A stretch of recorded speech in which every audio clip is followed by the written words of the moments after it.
হাজিরা এড়িয়ে নগর দায়রা কোর্টে প্রাক্তন তৃণমূল সাংসদ। পুলিশকে ধাক্কা মারায় এফআইআর দায়ের হয়েছে। আজই অপরূপা পোদ্দারকে হাজিরার জন্য সমন পাঠানো হয়েছে। শ্রীরামপুর থানার বদলে অপরূপা পোদ্দারকে দেখা গেল নগর দায়রা আদালতে। রামনবমীর অশান্তির মূল চক্র হিসেবে অপরূপা পোদ্দারের স্বামীকে গতকালই গ্রেপ্তার করা হয়। শাকির আলীকে গ্রেপ্তার করা হয় গতকালই এবং তাকে আজ কোর্টে তুলল এনআইএ। নগর দায়রা আদালতেই অপরূপা পোদ্দারের স্বামীকে এনেছে এনআইএ।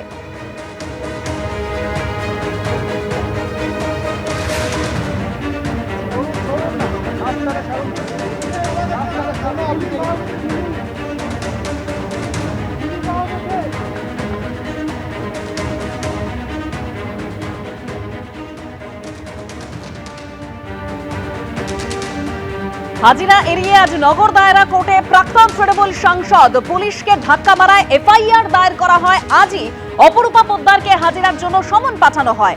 শ্রীরামপুর থানার বদলে অপরূপা পোদ্দারকে আজ দেখা গেল নগর দায়রা আদালতে। রামনবমীর অশান্তির মূল চক্র হিসেবে অপরূপা পোদ্দারের স্বামী শাকির আলীকে গতকালই রিষ্টা থেকে গ্রেপ্তার করে এনআইএ। আজ তাকে কোর্টে তোলা হয় আর সেই নগর দায়রা আদালতেই অপরূপার স্বামীকে এনেছে এনআইএ।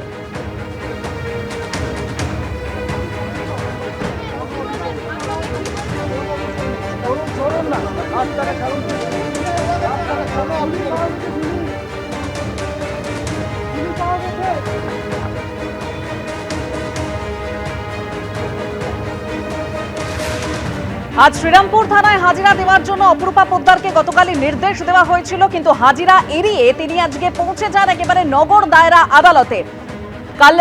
গতকাল যে ছবি ধরা পড়েছিল যখন তার স্বামীকে গ্রেপ্তার করে নিয়ে যাওয়া হচ্ছিল, সেই সময় বাধা দেওয়া হয়, পুলিশের সঙ্গে বচসা বেঁধে যায়, ধাক্কা দেওয়া হয় এবং সেই ধাক্কা দেওয়ার জন্য এফআইআর দায়ের করা হয়েছিল এই অপরূপা পোদ্দারের বিরুদ্ধে। আজই অপরূপা পোদ্দারকে হাজিরার জন্য সমন পাঠানো হয়, কিন্তু অপরূপা পোদ্দার সেই হাজিরা এড়িয়ে তিনি নগর দায়রা আদালতে আজ পৌঁছে যান। আরো তথ্য আমরা জানবো, আমাদের প্রতিনিধি আবির দত্ত আমাদের সঙ্গে রয়েছেন টেলিফোনে। আবির,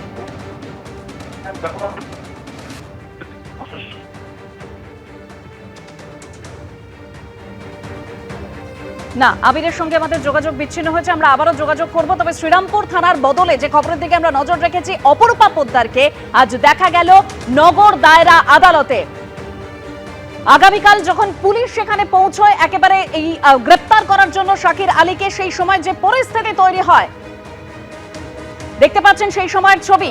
তবে আজকে তাকে শ্রীরামপুর থানায় হাজিরার জন্য বলা হয়েছিল, কিন্তু তিনি সেখানে যাননি। তিনি আজ পৌঁছে যান নগর দায়রা আদালতে। গতকাল যে পরিস্থিতি তৈরি হয়েছিল সেই ছবি দেখতে পাচ্ছেন।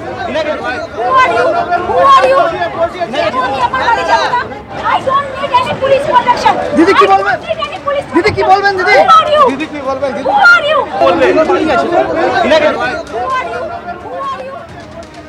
আমরা আবারও যোগাযোগ করেছি আমাদের প্রতিনিধি আবির দত্তর সঙ্গে। আবির, দেখো, আমরা গতকালই দেখেছি যে অপরূপা পোদ্দার, তার বিরুদ্ধে যে অভিযোগ হয়েছিল এবং সেই অভিযোগের ভিত্তিতে আজকে তাকে শ্রীরামপুর থানাতে উপস্থিত থাকতে বলা হলেও 12টার সময় তিনি সেখানে উপস্থিত হননি। যেটা দেখা গেল যে তিনি আজকে কলকাতায় নগর দায়রা আদালতে সেখানে তিনি উপস্থিত হলেন। প্রসঙ্গত গতকালই তার স্বামী তাকে কিন্তু শাকির আলী তাকে গ্রেপ্তার করেছে এনআইএ, তাকেও আজকে আদালতে পেশ করা হয়েছে এবং আর কিছুক্ষণ পরে সওয়াল জবাব শুনানি শুরু হবে। তার আগে দেখা গেল যে পুলিশের যে তলব সেটা এড়িয়ে অপরূপা পোদ্দার, যিনি প্রাক্তন তৃণমূল কংগ্রেসের সাংসদ আরামবাগে, তিনি পুলিশের হাজিরা না দিয়ে, পুলিশের থানাতে হাজিরা না দিয়ে তিনি উপস্থিত হলেন নগর দায়রা। এখন যেটা পুলিশ সূত্রে জানা যাচ্ছে যে গতকাল যে মামলা হয়েছিল, মূলত তার স্বামীকে বের করার সময় পুলিশের তরফ থেকে একজন মহিলা পুলিশ কর্মী তাকে ওই যে গাড়িতে তোলা হচ্ছিল তার স্বামীকে, বিশেষ করে অপরূপা পোদ্দারের স্বামীকে, ঠিক সেই সময় একজন পুলিশ মহিলা কর্মী এমনি আটকাচ্ছিলেন অপরূপা পোদ্দারকে, কিন্তু তিনি গাড়ির কাছাকাছি চলে যাচ্ছিলেন। সেই সময় বচসার সূত্রপাত এবং তার সাথে পুলিশের গায়ে হাত দেওয়ার ঘটনা ঘটে। সেই পরিপ্রেক্ষিতে যে মামলা হয়, সেই মামলায় তাকে ডাকা হলো। তিনি আজকে যদি হাজিরা না দেন, সেই ক্ষেত্রে পরবর্তী পদক্ষেপ পুলিশের তরফ থেকে নেওয়া হবে। তবে পুলিশ আধিকারিকরা আজকে অপেক্ষা করছেন, এমনটাই পুলিশ সূত্রেও জানা যাচ্ছে। যদিও এনআইএ সূত্রে যেটা খবর যে অপরূপা পোদ্দারের স্বামী শাকির আলী তাকে আদালতে আজকে পেশ করা হয়েছে, তাকে হেফাজতে চেয়ে আবেদন জানানোর সম্ভাবনা রয়েছে।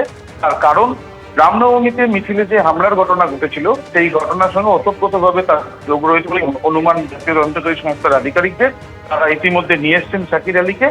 আদালতে উপস্থিত হয়েছেন শাকির আলীর স্ত্রী অপরূপা পোদ্দারও। ধন্যবাদ আবির।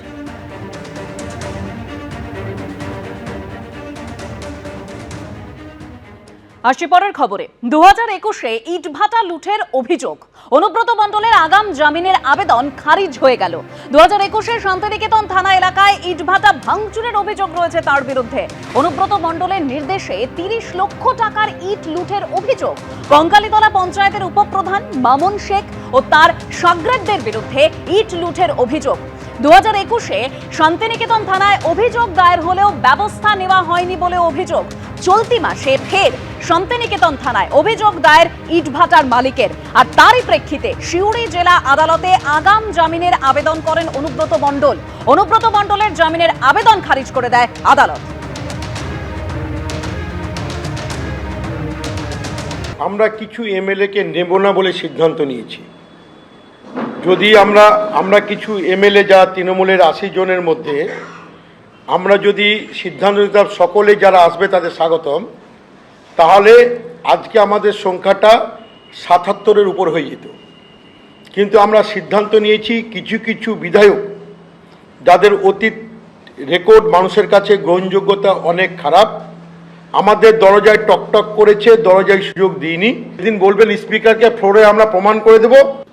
যারা ওদিকে গেছেন তাদের সকলকে কিন্তু আমরা দোষ দিচ্ছি না। একটা ধারণা তৈরি করে দেওয়া হচ্ছে ডেকে ডেকে, আবার দু একজন আবার ফোনে কথা বলিয়ে দিচ্ছেন দু একজন প্রভাবশালীর সঙ্গে, সেগুলো সব আমরা জানি, যে যদি এদিকে আসো তাহলে এখন পুলিশ আপনাকে হেনস্থা করবে না। এটা কিন্তু করা হচ্ছে তৃণমূলটাকে ডিস্টার্ব করার জন্য, ভাঙার জন্য। সেই হিসেবে পার্টিকুলার কে যাচ্ছে ওখানে, যাদের নিজেদের দুর্নীতি আছে তারা বাঁচতে যাচ্ছে তদন্ত থেকে, যাদের নিজেদের খুন খারাপি বা পুরনো মামলা আছে তারা বাঁচতে যাচ্ছে, কারোর মামলা নেই কিন্তু ভিত্তিহীন মামলায় হ্যারাস করে দিতে পারে সেই চাপটার থেকে ভয় তারা যাচ্ছেন। আবার তার উপর বিপদ নেই কিন্তু তার কোনো কর্মী বা টিমের উপর তাদের নইলে ধরে নিচ্ছে, অ্যারেস্ট করছে, একাধিক কেস দিচ্ছে, ফলে তারা যাচ্ছেন। মূল উদ্দেশ্য তৃণমূলটাকে ডিস্টার্ব করা।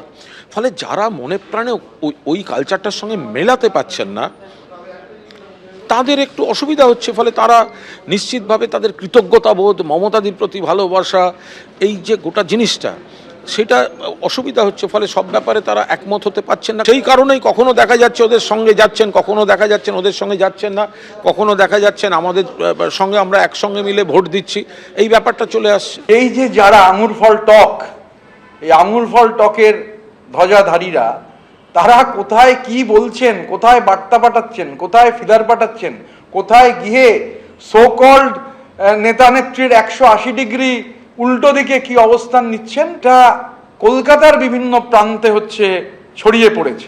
তা আপনারা একটু খোঁজ নিন, মানে কেউ কালীঘাটে যাওয়ার আগে কি করছেন বা বেরিয়ে কি করছেন বা কোথায় গিয়ে কি বলছেন। ক্রাক্স হচ্ছে আক্রুদা যেটা বললেন, যে সবার জন্য দরজা ওপেন নয়।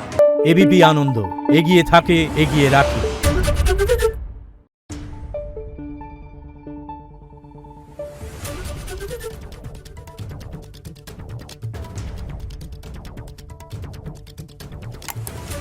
Thank you.